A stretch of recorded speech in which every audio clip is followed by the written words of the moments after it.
Selamat hari Minggu, saudara dan sahabatku yang terkasih. Jumpa lagi bersama saya, Pendeta Rudi Rahabeat. Kali ini saya berada di Kompleks Yosef Kam, tepatnya di Pusara Rasul Maluku, Yosef Kam. Dan saya kedatangan tamu yang sangat istimewa, Bapak Pendeta Dr. Eben Nubantimo. Beliau adalah mantan Ketua Sinode Gemit, Gereja Masih Injili di Tanah Timur. Ya, selamat hari Minggu, Pak Eben. Ya, selamat hari Minggu, Domini. Ya, sekarang ada di lokasi pekuburan atau pusara Yosef Kam yang dikenal sebagai Rasul Maluku. Ketika Bapak datang ke Maluku, ke Ambon, dan ada di samping pusara beliau, apa sebenarnya yang Bapak ingin ceritakan bagi kita semua? Ya, pertama saya memberi hormat untuk Yosef Kam atas dedikasi dan cinta yang besar untuk kekristenan, untuk Yesus, sehingga dia bersedia untuk tinggalkan Belanda, bekerja di daerah yang pada waktu itu tentu sangat-sangat terpencil dan penuh ancaman. Lalu yang kedua, sebagai pendeta dari Gereja Masih Injili di Timor, kami mengenang Yosef Kam sebagai seorang senior yang ikut memperhatikan perkembangan kekristenan di Timor.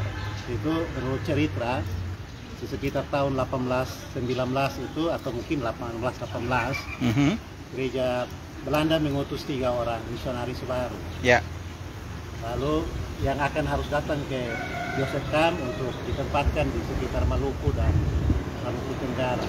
Ya. Tapi waktu itu Presiden Timor atas nama Hazard mendengar ada 2-3 misionaris baru, karena itu Presiden Timor menggunakan kapal laut dari Kupang untuk datang ke Ambon agar membujuk Yosef Kam, memberikan 1 dari 3 orang itu untuk tinggal. Ya. Dan ternyata dalam negosiasi itu berhasil, karena Yosef Kam memberikan 1 dari 3 itu, yaitu atas nama Le Brain.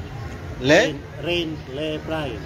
Oke. Dan dia bekerja di Timor, datang 1919 sampai 1929. Dia meninggal dunia 10 tahun sesudah itu. Dan meninggal Tanah Timur? 1819 di Tanah Timur. 1829 Di Tanah Timur. Di Tanah Timur. Oke. Dan dia menjadi kabar Injil yang mengubah kekristenan di Timor dari kekristenan yang hanya ada di sekitar Benteng dan kota Kupang menjadi pusat pekabaran Injil di Timor.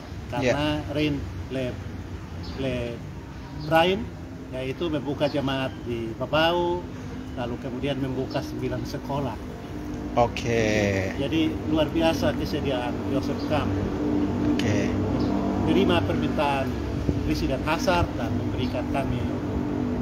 Itu berarti Yosef Kam sebenarnya juga bisa menjadi penghubung antara pulau-pulau dan termasuk juga antara gereja hari ini, ya, antara Gereja Protestan Maluku dan Gereja Masih Injili Tanah Timur. Nah, Pak Pendeta Eben, Domina Eben, bolehkah saya bertanya soal apa sebenarnya nilai ataupun keteladanan yang dapat kita ambil dari Yosef Kam untuk hari ini dalam rangka pekabaran Injil ataupun Injil bagi kemanusiaan? Ya. Yang pertama tadi saya sudah bilang itu, kesediaan untuk meninggalkan keluarga, kenyamanan di Eropa dan fasilitas yang disiapkan oleh keluarga untuk dia, lalu dia datang ke negeri yang tak dikenal, persis seperti Abraham, begitu ya. Pergi meninggalkan tanah kelahiran untuk satu misi yang besar. Itu yang pertama. Yang kedua yaitu ketika dia ada di Maluku, dia menjadikan Ambon sebagai sentra pekabaran Injil. Tapi dengan sentra itu dia tidak hanya memusatkan perhatian pada Maluku saja, dia juga peduli dengan permintaan pulau-pulau yang lain untuk mengirim tenaga misionaris baru. Persis seperti Paulus. Waktu ada mau pergi ke satu tempat, katanya Roh Kudus memanggil mereka untuk pergi ke tempat yang lain. Keteladanan yang luar biasa.